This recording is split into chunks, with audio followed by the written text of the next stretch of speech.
हम इंसानों ने सृष्टि के शुरुआत से ही प्रभु की खोज की है। हम चाहते हैं कि हम पिता परमेश्वर को जानें, हम चाहते हैं हम उन्हें पहचानें, हम चाहते हैं कि जिसने सृष्टि रची उसके हमें दर्शन हो, उनसे हमें रास्ता ज़िंदगी को जीने का मिले, उनका हमें प्रेम मिले और हम जिस मकसद से यहाँ भेजे गए हैं वो मकसद हमारा पूरा हो।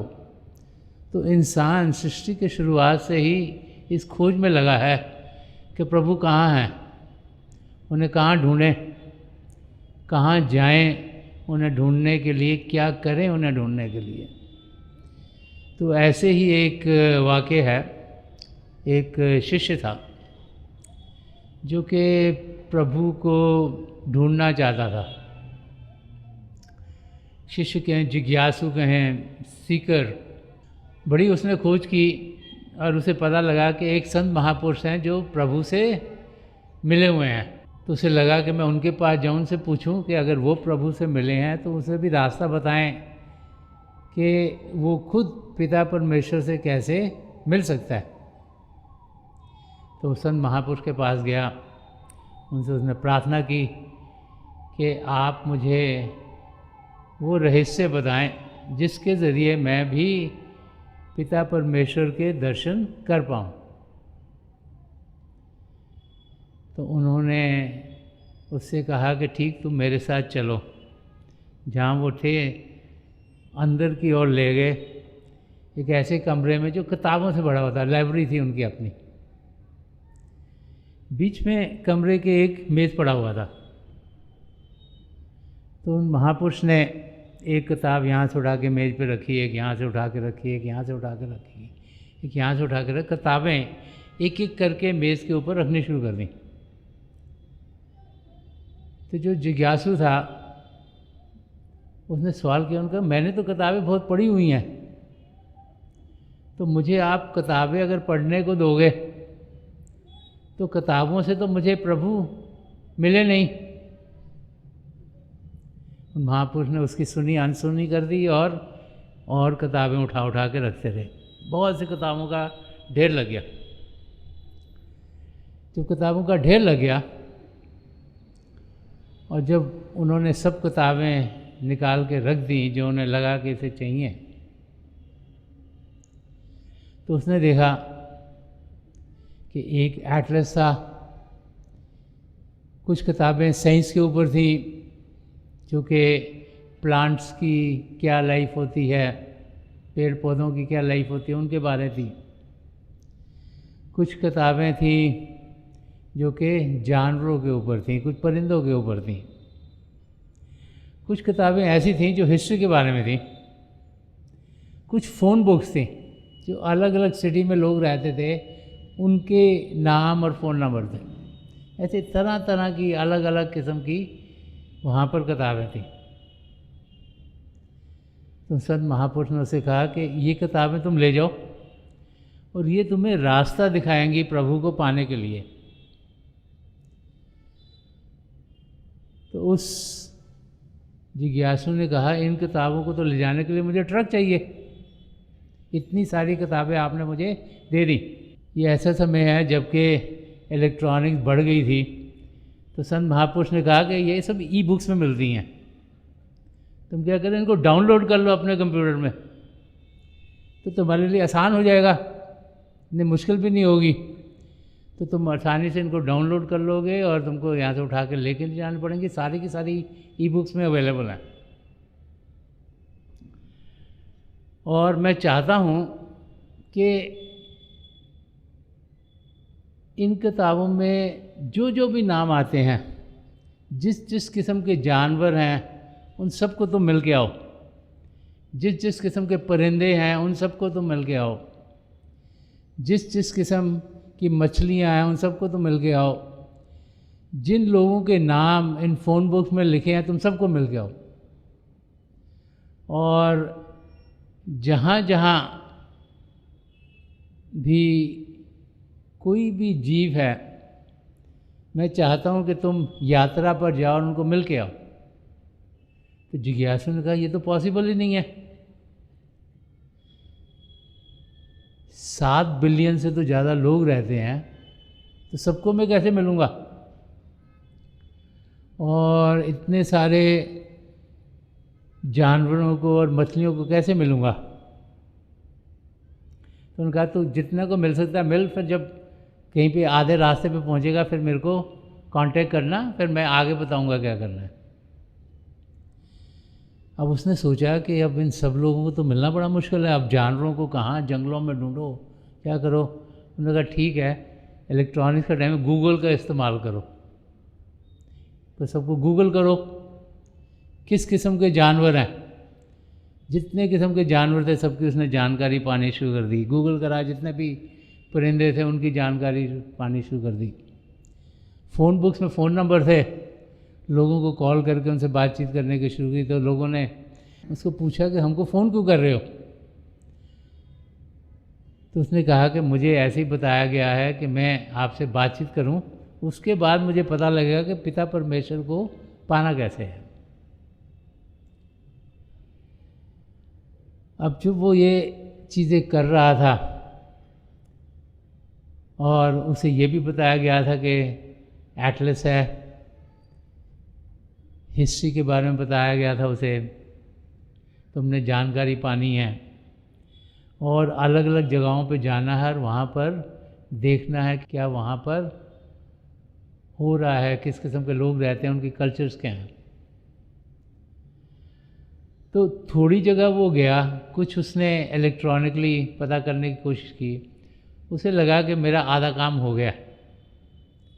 उसने संत महापुरुष को दोबारा से कांटेक्ट किया कि ये तो बहुत लंबा काम है, अभी तो मेरा आधा ही हुआ है, कि आप कुछ मुझे रियायत नहीं कर सकते ताकि मुझे पता तो लगे कि प्रभु को पाना कैसे है।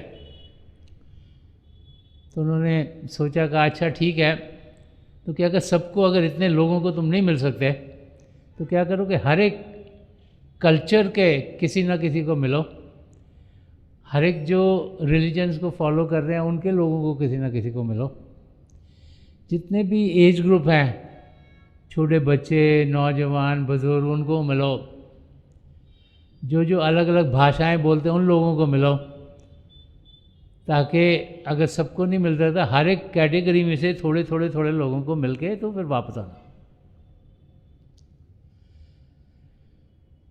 उसने तरह तरह के लोग ढूंढने शुरू कर दिए, ऐसी जगह भी गया जहाँ पर अलग अलग भाषाएं इस्तेमाल होती थी, उन लोगों से बातचीत की, कर आके वापस आ गया। कहा कि जो आपने कहा था मैंने सब कुछ कर लिया, अब मुझे बताओ कि प्रभु को पाने का रहस्य क्या है। तो संत महापुरुष ने कहा कि जो तूने जर्नी ली है, जिस यात्रा पर तू गया है, उसी में प्रभु को पाने का रहस्य है। तो लड़के को बड़ा गुस्सा आ गया, उसे लगा कि अगर उसी में रहस्य तो आपने मुझे पहले ही बताना था कि मैं कहीं पे होता तो मैं रहस्य को ढूंढता वहाँ पर। तो उसने कहा अगर मेरे यात्रा में रहस्य था तो आपने मुझे पहले क्यों नहीं बताया, तो मैं उस यात्रा की जान पहचान अच्छी तरीके से करता। तो रहस्य क्या है। तो संत महापुरुष ने उसे बताया कि जो रहस्य है वो संत दर्शन सिंह जी महाराज के एक शेर में है, और वो शेर ये है कि तमाम परतों है अक्षय परतों, तमाम जलवा है अक्षय जलवा। कि तमाम परतों हैं अक्षय परतों, तमाम जलवा है अक्षय जलवा, कहाँ से लाऊं मिसाल सूरत कि आप सा दूसरा कहाँ है। तो उस लड़के ने पूछा कि इसका मतलब क्या है, क्योंकि उर्दू की कई मोटे मोटे लफ्ज़ समझ में नहीं आते सबको। तो महापुरुषों ने उसको समझाया कि तमाम परतों हैं अक्षय परतों का मतलब है कि हर एक चीज़ जो तुम देख रहे हो उसमें ही प्रभु का रूप है, और तमाम जलवे हैं उसके जलवे। कि चाहे कोई जानवर हो चाहे कोई इंसान हो, चाहे कोई परिंदा हो या कीड़ा मकोड़ा हो, ये सब प्रभु के अलग अलग रूप हैं, जिसे इंग्लिश में बोला जाता है many manifestations of the divine, के प्रभु के अलग अलग रूप हैं जो हम इंसान समझ नहीं पाते, कि हर एक रूप में प्रभु बसे हुए हैं। और अगर हमने प्रभु को पाना है तो जिन रूपों में प्रभु बसे हुए हैं उनमें हम पाएं, क्योंकि उनका कोई एक रूप नहीं कि कहाँ से लाऊं मिसाल सूरत, कोई ऐसी सूरत नहीं है जो कि प्रभु का रूप हो, कि आप सा दूसरा कहाँ है, कि उनके जैसा तो और कोई सारी सृष्टि में है नहीं।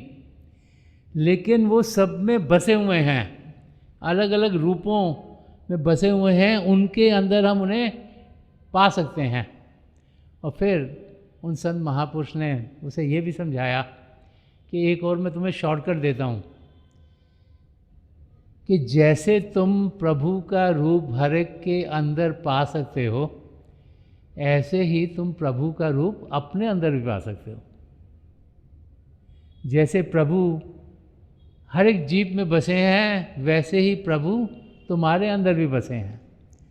और प्रभु को अगर तुमने पाना है तो तुम ध्यान बाहर की दुनिया से हटा के अंदर की दुनिया में करो। तो संत महापुरुष ने उसे भजन अभ्यास करने का तरीका समझाया। हम सब प्रभु को बाहर के रूपों में पाने की कोशिश करते हैं। हम सोचते हैं शायद ये रूप उनका होगा, कोई उनकी पूजा एक रूप में करता है, कोई दूसरे रूप में करता है, कोई तीसरे रूप में करता है, कोई चौथे रूप में करता है। उन्हीं रूपों में उन्हें पाने की कोशिश करते हैं, भूल जाते हैं कि उनका कोई रूप नहीं, उनका कोई आकार नहीं, उनको हम किसी चीज़ में सीमित नहीं कर सकते। ये नहीं कि एक ही रूप में पिता परमेश्वर हैं, वो कण कण में समाये हुए हैं, हर जगह हैं। और अगर उन्हें पाना है, सही मायने में पाना है, क्योंकि वो हम सबको जान दे रहे हैं, क्योंकि उन्हीं का हिस्सा है जो हमें जीवित रख रहा है। हमारी आत्मा परमात्मा का अंश है। हमारी आत्मा ही उस महासागर की एक बूंद है, वो महासागर जो परमात्मा है। हमारी आत्मा एक किरण है जो उस सूर्य से निकली हुई है, उसी का हिस्सा है। और जब हम अंदर की दुनिया में बढ़ेंगे तो हम देखेंगे कि कितनी परतें हैं। इस समय हम पिंड के देश में जी रहे हैं। ये जो पिंड का देश है, जो इसके आगे अन्न का देश है, उसकी ये रिफ्लेक्शन है। जो अन्न का देश है वो ब्रह्मांड की रिफ्लेक्शन है, जो ब्रह्मांड का देश है वो पार ब्रह्म की रिफ्लेक्शन है, जो पार ब्रह्म है वो सचखंड की रिफ्लेक्शन है। तो जब अंदर की दुनिया में बढ़ते हैं और जब कोई संत महापुरुष हमें नाम की देन देते हैं, ये दिव्य चक्षु को खोलते हैं, अपनी तवज्जो देते हैं, हमारा ध्यान बाहर की दुनिया से हटाकर अंदर की ओर करते हैं, तो फिर हम अंदरूनी यात्रा पर उनके साथ जाने के लायक हो जाते हैं। अलग अलग नज़ारे हमें देखने को मिलते हैं और वो नज़ारे इतने खूबसूरत होते हैं कि लगता है कि यही पिता परमेश्वर होंगे। लेकिन फिर समझ में आती है कि ये तो एक झलक है, ये एक रिफ्लेक्शन है, असलियत कुछ और है। फिर जब अपने सद्गुरु के ज़रिए हम अंदर की दुनिया में बढ़ते हैं, तब हमें समझ में आता है कि जिसे हम सोचते थे कि मंजिल है, वो तो एक मोड़ ही था।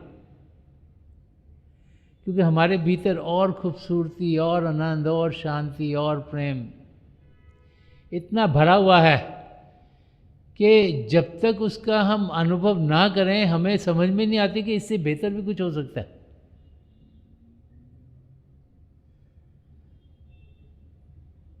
अब जब कोई कॉलेज से पास होता है तो उस इंसान को लगता है कि अगर मुझे इतने पैसे मिलेंगे, इतनी नौकरी लगेगी, मैं बड़ा खुश होऊंगा।